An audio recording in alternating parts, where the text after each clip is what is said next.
These Air Force airmen are training for a worst-case scenario. Escaping from a plane that has crashed into the water. The airmen have to release their harnesses, open the plane's door, and swim to safety. I had a blacked out mask, and we have to find the nearest wall, grab the nearest reference points, and then just get the hell out of there. But this is just the first obstacle they have to overcome, because a crash landing can quickly turn into a fight for survival.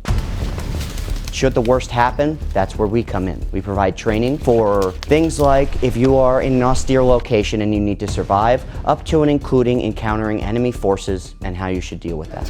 That's why air crews train for the possibility of isolation at SERE school, which stands for survival, evasion, resistance, and escape.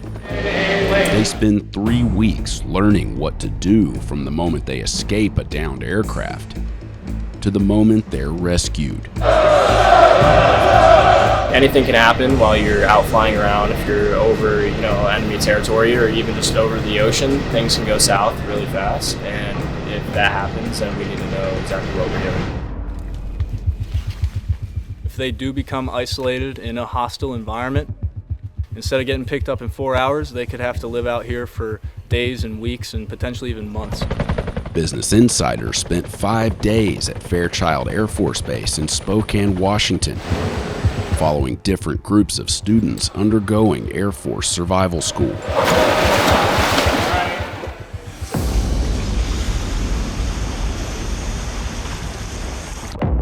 This training today is the Dunker course. We trained pretty much anybody who would end up on a rotary wing asset, how to get out if they were to end up upside down, trapped inside of that aircraft, and the steps to get themselves out as efficiently and safely as possible. Today we're going to do 4 rides. The first one. This is their first experience being in the water. It's a really uncomfortable situation, pretty high stress situation too, being strapped inside of a box and flipped upside down. Do you guys understand what you're doing for the first ride? We're going to ditch our door from a hover. We're going to go straight down, establish your reference, release seatbelt, squeeze, squeeze, shimmy over, reference, release. The reason today's training has only 16 students is so that we can get more one-on-one time as instructors with them to help them kind of talk through how to combat that stress, lower their heart rate, work nice, smooth, and efficiently through the METs, and getting themselves out nice and efficiently.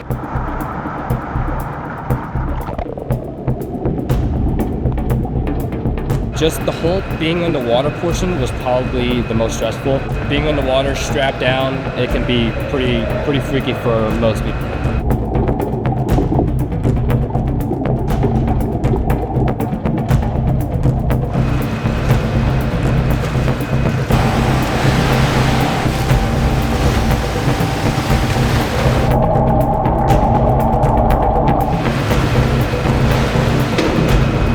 They are in there, flipping upside down all the way. The doors are in place. They have to reach over, grab the door handle, release themselves, and get out. Then after that, we allow them to have the air.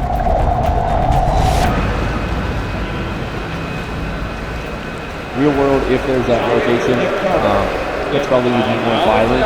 I thought it was awesome. Like, all the training here at SERE has been awesome. This was super fun. It was a nice way to end the trip up here in Washington. Once you're in the water, sonar status when it's happening on top of your helmet. That is your time to go ahead and release with whatever canopy release that you have on there. In the pool, students practice releasing from a parachute after an overwater landing.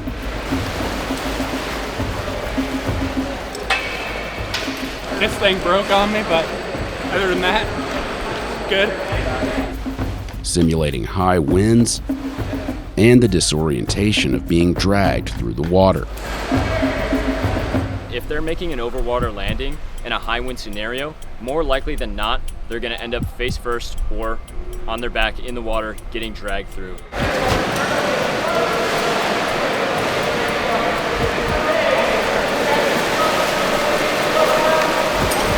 Getting dragged forward, it was really hard to not keep water in my face. It was just like all over me and I couldn't think. but it's just one small part of their water survival training. The way we start out is by teaching students about the general equipment that they may see on an aircraft. And it takes a little bit of work, but you can align it from there. And then we'll move on to raft living. So going over the general nomenclature and use of the 1-man as well as the 20-man life raft.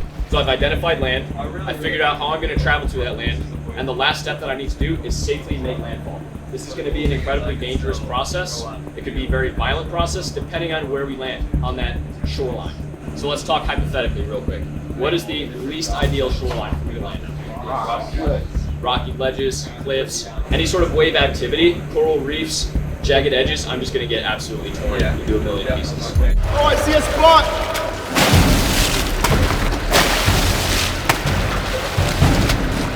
Ooh, you're ripping it up!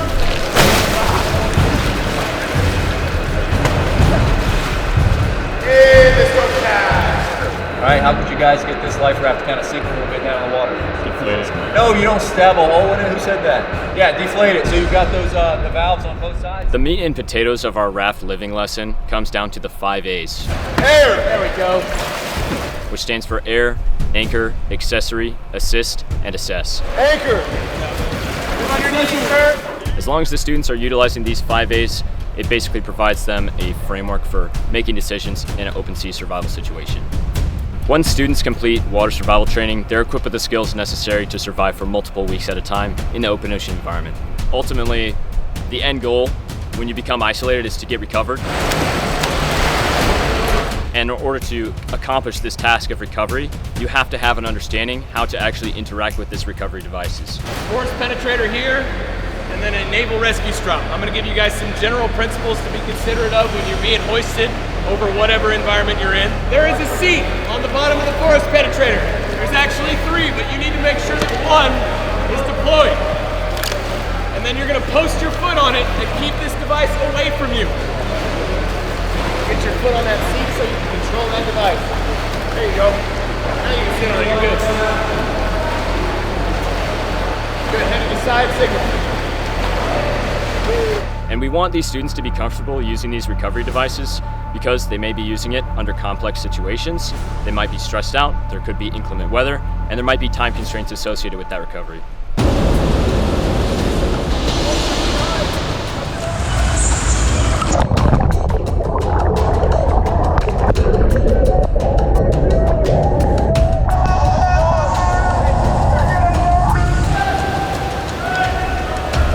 So the scenario that we're actually doing is simulating rough weather conditions as well as a non-permissive environment, and the primary limiting factor in that situation is going to be communication. Individual skills are combined into a single survival scenario, designed to overwhelm the senses and test decision-making under stress.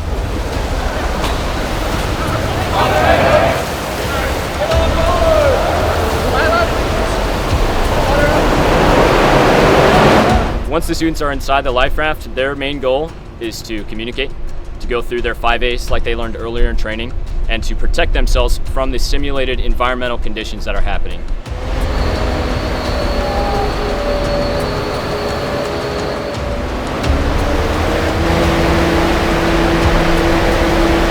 I honestly didn't think it would feel as real as it did. Everybody's yelling, it's loud, speakers are going, and we're getting splashed by water. I mean, trying to communicate with everybody was crucial, and it was kind of hard to do. After the students successfully execute raft procedures, the mock helicopter arrives once again to perform an extraction. They have to apply the hoist techniques they learned earlier, now under pressure. All of that stuff happening around me, it was extra stressful because we were actually like swimming and getting to it. Pressure was on for sure. It definitely felt very real. Oh, that was a lot of fun. Most fun I've had in the military probably since 2021. That was awesome. Never want to do that again. Let's put it that way. But no, it was a good time to do once. Yeah, it was a lot.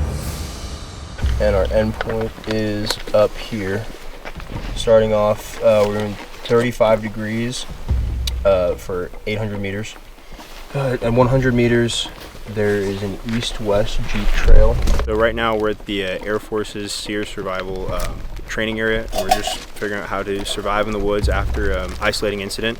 So down pilot, or if you're separated from your team, figuring out how to make it out alive and get back to safety. So instead of a 035, let's shave that down a bit. We teach them to maintain life and eventually return to friendly forces in the most austere of environments. And we're out here for a week with them, trying to give them the basics of wilderness survival and then also evasion as well, and moving in a hostile environment.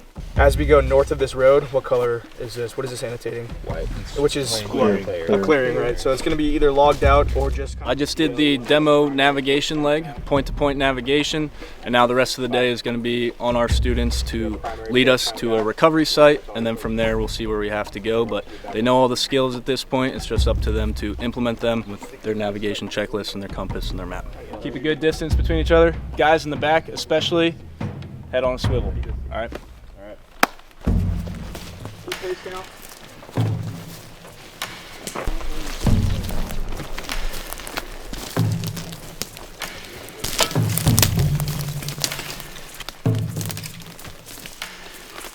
Yeah, I got my point right now, but I see.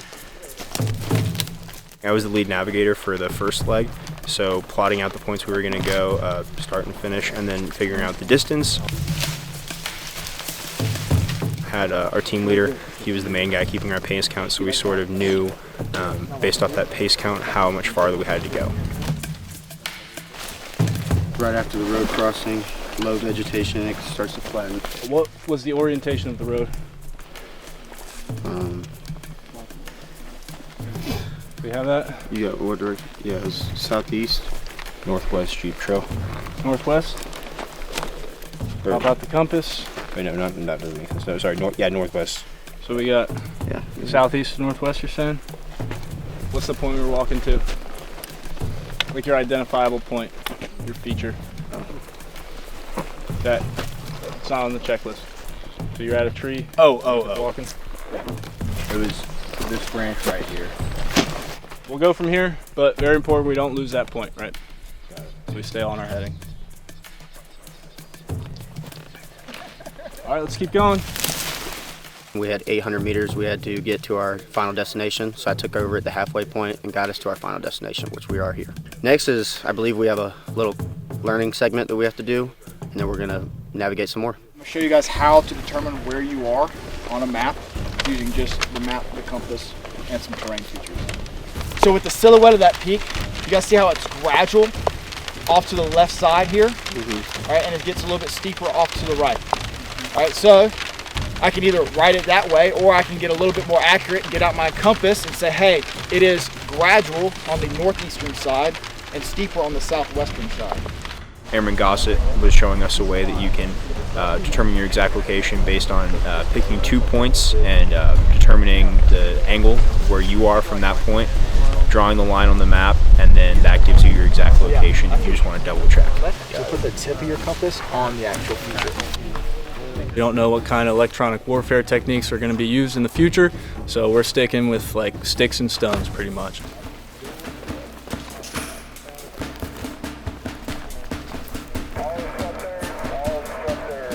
We're directing a helicopter to pick us up at our current position or let them know where we're at on the mountain, whether I'm visualized to our mark on the ground or just letting them know like, hey, you're passing us, look out your left window, we're right here.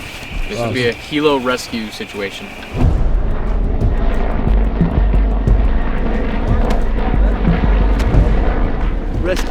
Rescue, Mosey 05, Bravo.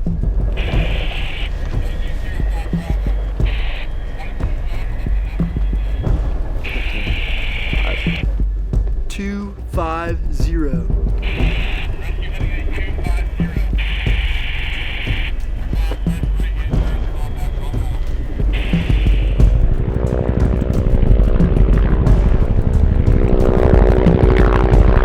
After each student successfully signals a helicopter to their location, they gear up and navigate to their next training site.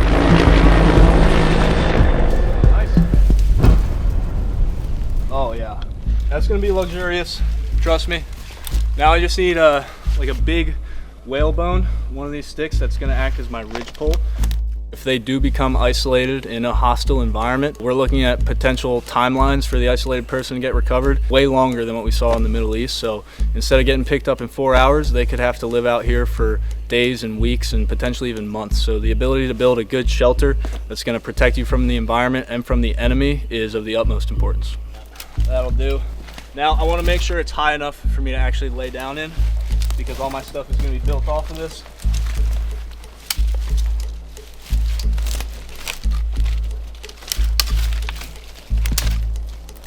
All right, that should be good there. Students learn to make shelters that must be hidden from the enemy. For their first attempt, they have 30 minutes to build one. This is gonna be your spot right here? Yeah, I think so. Nice. What do you like about it? There's a lot of leaves that can cover me up, and I think it's like a good spot to just snuggle up, and you can't really see it from any pathway or anything.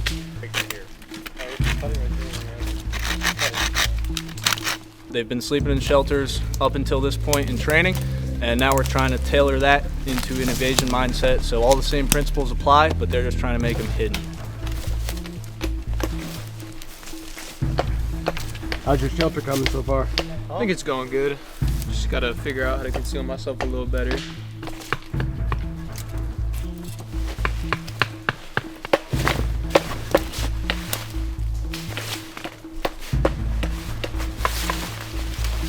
What didn't work about that? Just thinking because my head's gonna be up here, and if I have the shelter facing this way, if it rains or something, it's all just gonna come down right on me. So no protection. Yeah. This will probably be my entrance and my exit. I'll just have to figure out something to put over it for sure, but it should be good. Is this your first like survival training you've taken, or is this like just like the next step in the pipeline for you? Yeah, I mean, this is the first time I've done survival training, but first time in the woods too. So Really? Pretty interesting for sure. This pole running here and it intersects on that trunk right there, and then I've got my whale bones coming across. I've got a couple of them. Pretty much just enough space for me to get in there and curl it, bud. Get on in there.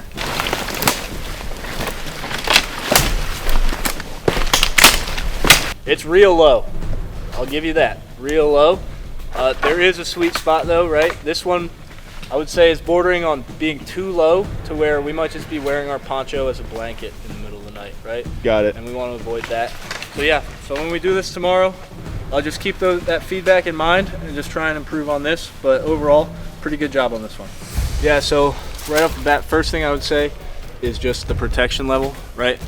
Like, why not just grab a bigger ridge pole and have it extend here so it's nice and sturdy for you? Yeah. Okay.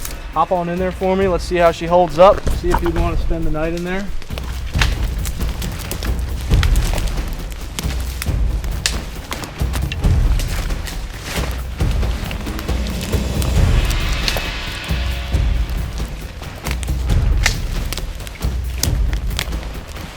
Those feet in? Yeah, I'm in. Okay. All right, so a little on the small side, right? Yeah. And then you can see the ridge pole wobbling, like I said. All right, so hop on out. You're not going to sleep in it tonight, so you can just destroy it on your way out. That's fine. Okay, so big things for you for next time. More protection, right? We want a more stable framework to build our shelter off of. And then just working on the blending, making it look a little more natural. And then overall, this site selection. Getting an area that's already pretty much made for you, so you don't have to try and blend something in that's just going to be different. Okay? All right. That nice little curve on our wrist there, God made it to choke the enemy. Take your guard. Put this foot flat. This is our Combatives program that we teach our aircrew. This prepares them in case they do happen to become an IP, and they need to know how to fight, how to defend themselves. And if they do have a wingman, they need to know how to defend them too. In addition to survival skills, students learn basic combatives that they can use to defend themselves and their crew if they encounter enemy forces. All right, move. This is definitely just an introductory course for combatives, from pummeling to striking to maintaining mount and getting out of guard. You notice my head stays up the entire time? With some little jiu-jitsu seminar at the end. In the military, we have most CPs. and we can use that. Elbow to hip. Super easy choke. But not every encounter ends with escape. In some scenarios, IPs may be captured.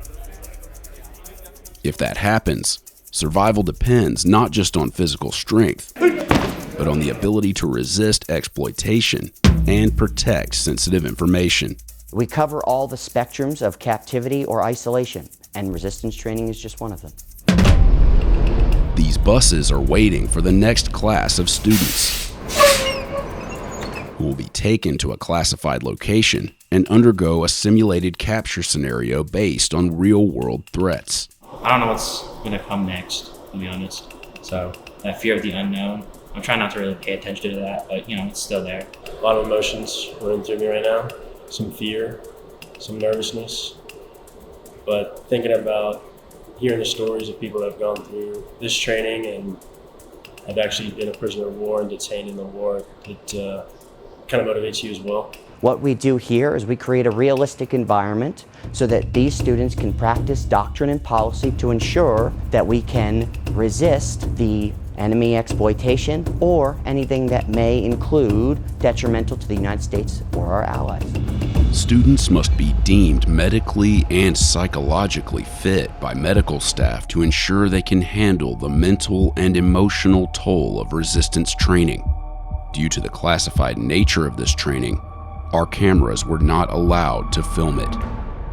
Grab all four risers if we can, and then we're going to pull them apart and we're going to bicycle kick in the opposite direction of those twists. So we teach post-egress procedures, so all the actions that they need to do if they bail out or eject out of their aircraft. The lesson begins with a live demonstration of SERE specialists jumping from a helicopter and deploying their canopies. This is the first time a lot of them have seen somebody jump, so they can actually see what it looks like, how they turn into the wind, how they steer, how they maneuver it, and how the wind kind of reacts to it. And then they can see all the steps that they're about to learn, so it's almost a really big attention step. This guy had a couple of twists, so remember, did his bicycle kicking, comes down, the rear, pull apart, kick him out. As an instructor on the ground teaching the students, it's a great teaching point for us, learning point for the students, where we can actually show them the techniques that we just taught them on how to get out of those twists. They can see that being performed real life. So it just gives a lot of credibility to what we're teaching.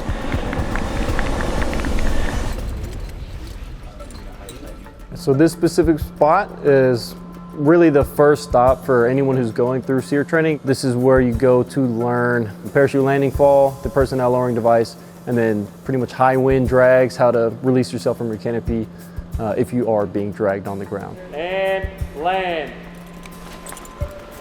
And land. And land.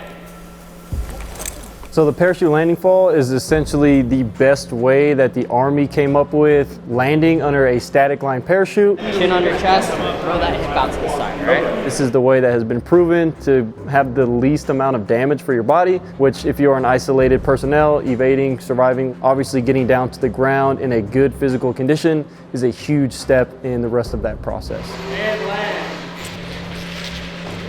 We like to teach in kind of a crawl, walk, run stage. The lateral drift apparatus, that's kind of the last step that encompasses all that they've just learned, and that is the most realistic scenario we can give them without actually sending them out of an aircraft.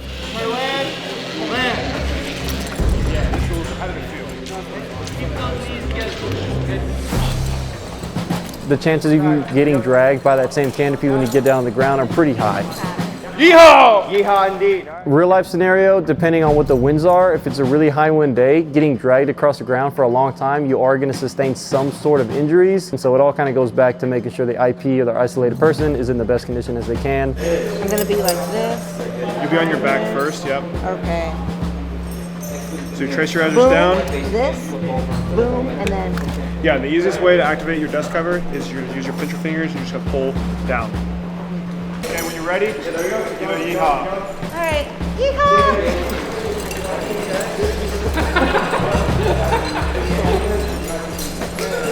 It was fun. I mean, definitely it won't be fun in real life if it happens, but it does prepare you. They also train for scenarios in which the parachute becomes a hazard. So the PLD stands for the Personnel Lowering Device. It's a rappelling device that you just connect to your harness, and then you can use that to lower yourself or rappel down so you're not stuck in the tree, bridge, whatever it is that you got stuck on. The things that we do are just inherently dangerous the way that, aircraft, it's not like if you have an engine fire or something goes wrong on the airplane, you can't pull over to the side of the road like you can a car. So being able to safely egress from the aircraft will probably mean the difference between life and death. As the students wrap up their final exercise, they move on to the culmination of their emergency egress training. Put the goggles down, adjust for your vision, remember close one eye. Which takes place in virtual reality. We can tell them a million different things about it, but actually getting hands-on and practice with it is the most important tool that we've found helps them out through that process. So we have the parachute simulator, Parasim. They have a VR simulation of different scenarios that we provide for them. Look up. It's got a head tracker on it that's going to allow them to see that scenario, immerse them in that scenario. What was that last scenario? So we were jumping over the water. There's boats underneath us, so we had to watch out for those. I had a line over, so I had to adjust that, but other than that, pretty simple, straightforward. It's fun. They're going to be lifted up by the risers, so they're actually lifted in the air, and then when they come down to land, it actually lowers them to the ground, so they have that real feel of actually landing to the ground and then conducting that PLF. Pretty much a check on learning. So your whole goal at 200 feet is to make sure that pushed inside of your canopy is directly in front of you. That means you're turned into the wind, right? I felt pretty real, I guess. I mean, it's still like the tiny screen, you don't have all the senses that you would normally get. So it's a little disorienting, but it's certainly better than not having any of the training before you actually have to egress an aircraft in an emergency. You guys are swim on up to this device. Once you guys get there, it's gonna sink to about the buoys. You're gonna climb on in and you're just gonna treat it like a roller coaster. Outside, students cover the final leg of their isolating event. And the ultimate goal of that is recovery, right? We want to get you guys home, but it's all gonna start with you guys and this training portion. This is basically the last slide of them getting home. Biggest thing here is teaching them safety with the device to make sure that they are not risking danger to themselves or the aircraft. We're gonna start from the very ground up, the very basic stuff with like our simple loop here, talking through some of the capable forces. This could be like host nations coming in with that first right of refusal common deal, coming in, picking you guys up, might not have the most Gucci of equipment, right? We're gonna go ahead and swim one arm through. Instructors show students how to use rescue equipment they could receive from Allied forces, as well as U.S. assets. All right, so watch your face next to that cable there. Yep, tuck your head, that's your big thing. Cool, drag your feet to be able to go home. This cable, the reason why you tuck your head on one side is this cable's over here. Use the opposite hand. Don't touch the cable, just use the opposite hand for that thumbs up, because you don't want to get your arm cut over here, right? Out here, we'll teach them on the ground, make sure they understand the basic principles of them just handling the device on the ground, getting introduced to it, and then we'll take them out to the live hoist. So we're going to be lifted into the Huey here via the forward penetrator. Just some regular training exercise, I guess. This is going to be awesome. It's so cool.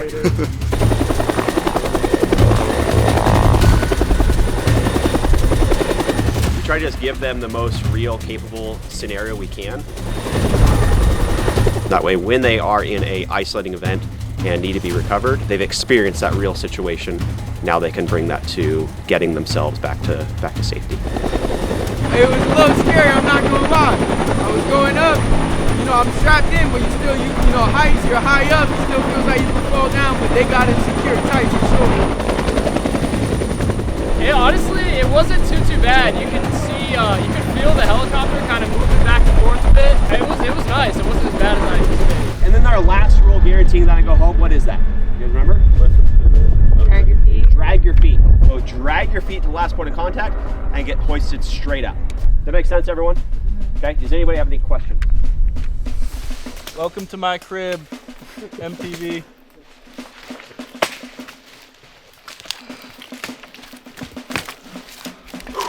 That was fun.